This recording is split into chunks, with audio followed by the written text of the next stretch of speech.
Walking பண்றனால வரக்கூடிய 4 major benefits என்னன்னு பார்க்கலாம். ரொம்ப அதிக அளவுக்கு இல்லைனாலும் ஓரளவுக்கு வெயிட் லாஸ் பண்றதுக்கு ஹெல்ப்ஃபுல்லா இருக்கும்.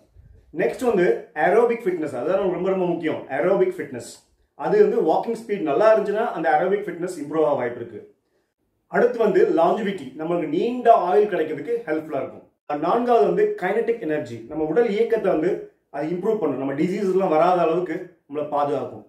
உடற்பயிற்சியே செய்யாதவங்க ஒரு கடத்துல வந்து வாக்கிங் ஸ்டார்ட் பண்ணி நினைப்பாங்க.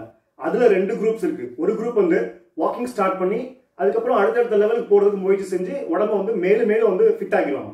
இன்னொரு குரூப் வந்து வேற வழியே இல்லை, எனக்கு வந்து வாக்கிங் பண்ணா கூட போதும், வாக்கிங் மட்டும் தான் என்னால் செய்ய முடியும் அப்படிங்கிற ஸ்டேஜுக்கு அவங்க போயிடுவாங்க.